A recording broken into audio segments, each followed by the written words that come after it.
Hello, and welcome to the Iron Spoon Kitchen, where today the Iron Spoon is in a pint full of cream, which could only mean one thing. We're making a posset today. And I know what you're thinking. What in the world is a posset? Well, up until 2 weeks ago, I didn't know what a posset was either. But apparently, in today's terms, it's a type of pudding. And I'm going to find out if it's a good one or not, because this is the first time that I'm making this. And going over 250 years of American cookbooks, this is one that was very popular well into the 1900s. It was more of a drink. In fact, it was served, here's a picture of it, in a posset jug.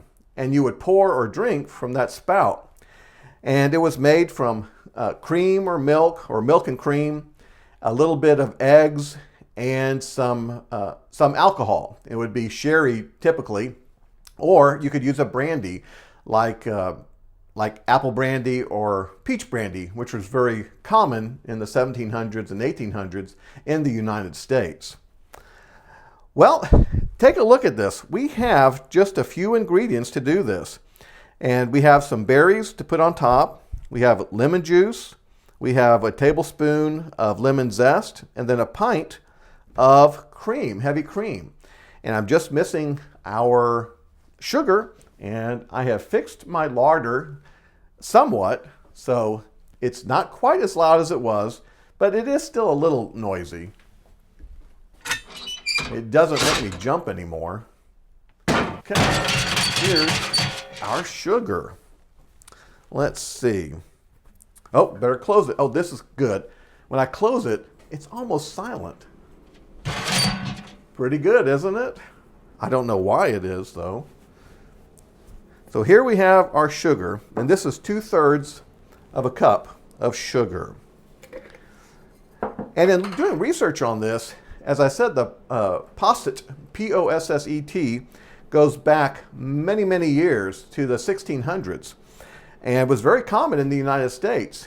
But then it starts to change, and it was a bit of a precursor to eggnog. Because eggnog had the same ingredients, egg, milk, and some sort of alcohol to it. But it became more of a creamier thing later in the 1800s and then faded out.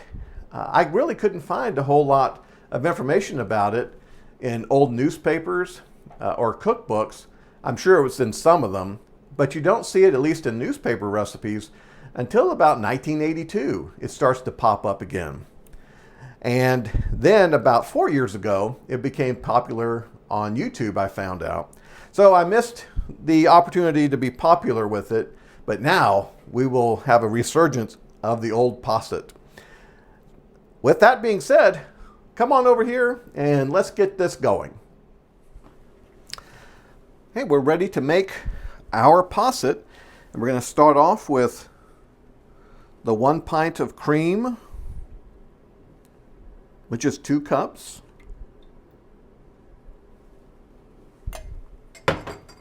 Two-thirds cup of sugar, and this is very important. The sugar balance makes a big difference in this.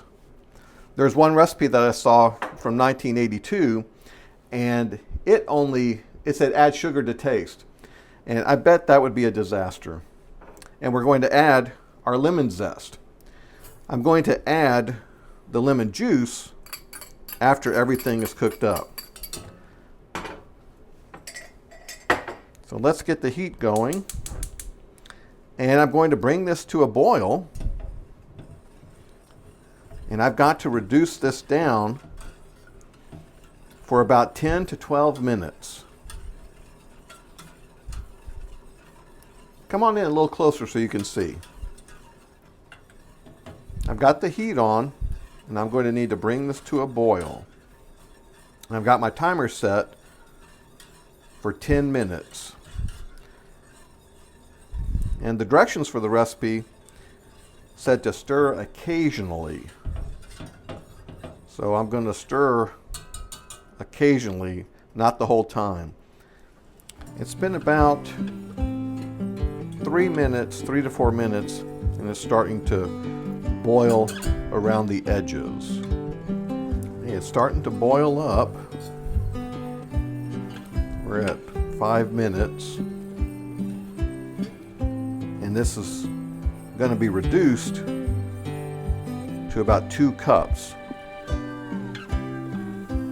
which is all that I put in.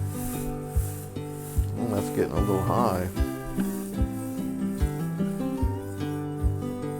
I turned down the heat a little bit.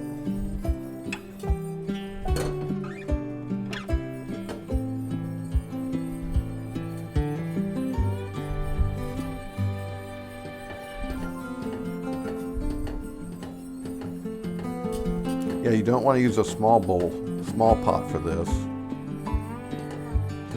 Increase the fire again. It's a little bit over medium now.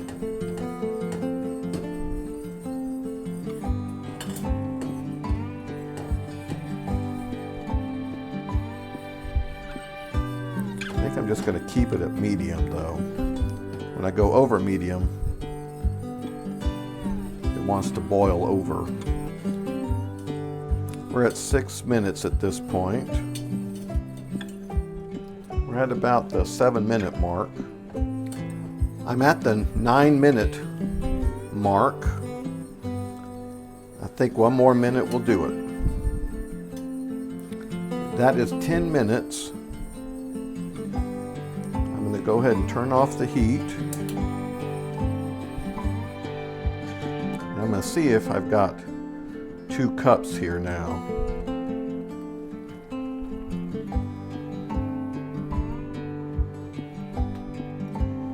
Yeah. Let's move this so you can see it. But that's right at 2 cups, I think you can see. Now I'm going to pour it back in here. And I'm going to add the lemon juice. That's 6 tablespoons of lemon juice. And I'm just going to let it cool now. And that will let it cool for about 20 minutes or so. It's been about 20 minutes. So now I'm going to strain this. There's a bit of a skin on top. And so I'm going to pour that through here.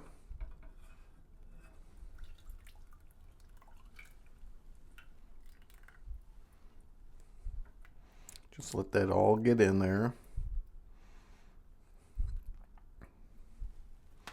It has quite a bit of skin. And I'm not going to push that through because then that kind of defeats the purpose, but I can get some of this to come through there. Okay, I think that's good enough. Now I'm going to pour this into 6 little containers here. Let's start here with the little green one. You try to make it pretty even.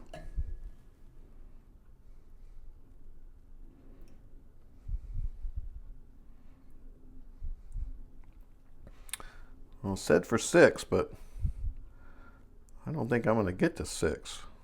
Seems like more like 4, which is just fine. 2 people don't get dessert. No, I can make some more.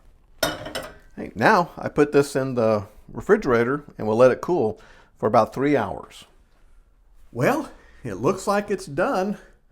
I've got the 4 here, and now it's just to taste. And the blueberries and raspberries are there to, to decorate it.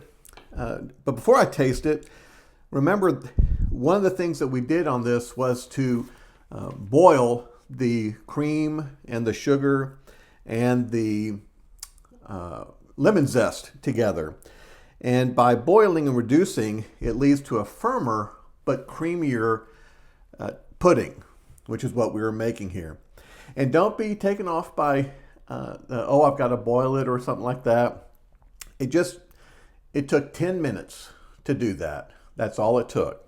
And so now let's see if it was worth it. It is nice and firm. Oh, that is a lot better than instant pudding. Wow. And the blueberry with it is terrific. Oh, I'm definitely going to make this again. Well, Well, this was a neat recipe, and this is a lemon posset. You can also make an orange one, I've read, and but make sure you follow these directions. I'll put them on with the in the descriptions area, but you really do need to follow these directions pretty closely. You can't use like that recipe I saw from 1982 that said add sugar to taste. The sugar and the combination of everything is really critical for it to be smooth and have a firm texture as well. Whew, that is really good. I thought that instant pudding was good, but it doesn't compare to this. You cook this for your family or for guests, they're going to be impressed. Well, I think that takes care of everything. If you like this, please like it, subscribe, hit the notification bell, all those sorts of YouTube land things. And I hope that you enjoyed another episode from the Iron Spoon Kitchen.